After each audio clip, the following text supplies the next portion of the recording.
Let's dive right into side lunges. Yes, get yourself some ankle straps and a resistance band. You can absolutely do this without the resistance band. If you're just starting out, just use the yoga wheel. That's all it is, my friends. I am using the resistance band to add resistance, to make it harder, to make it more challenging. Add a resistance band.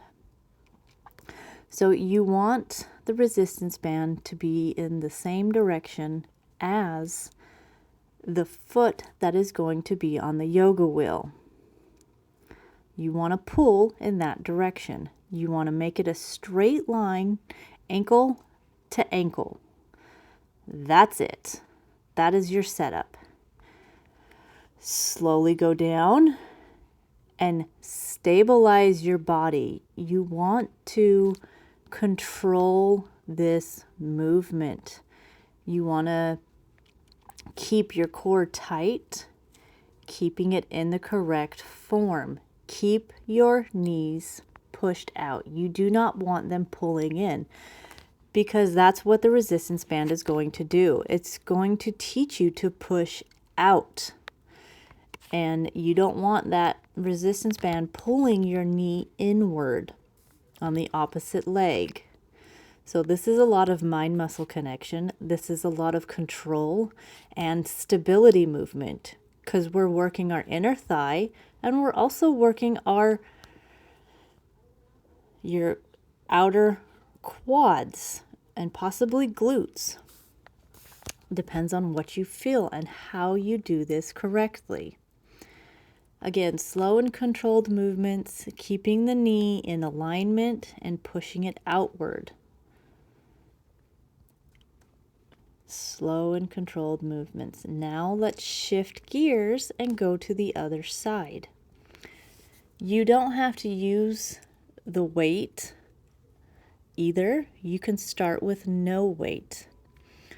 I am gradually increasing weight to make it more challenging, to make it more difficult, and it's going to improve your muscle strength is when you add weight. So again, this is not on the kneecap. This is like 2 inches above your knee, and it's not causing any pain or any discomfort.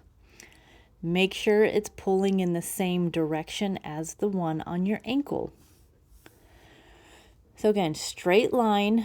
Make sure your foot is centered on the yoga wheel, and slow and controlled movements into the correct form.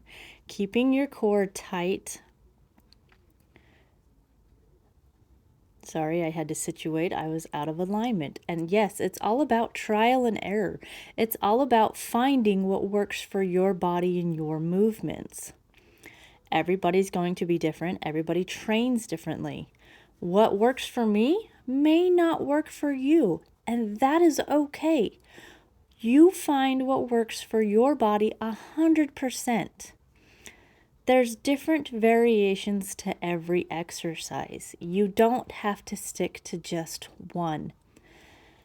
And that's the thing about fitness. Society has told us to stick to one thing and one thing only. That's not, no, you don't need to do that. Yoga will. Okay, I'm actually using this for strength training. I'm improving my range of motion. I'm improving stability. So that's 2 different things. So don't think you can just stick to one, because there are so many out there. You can incorporate them all, because that is honestly what I do when I do any type of fitness training. I incorporate a lot, and you should too. Oh, my legs were definitely tired because this was my last set. I did 3 sets of 12.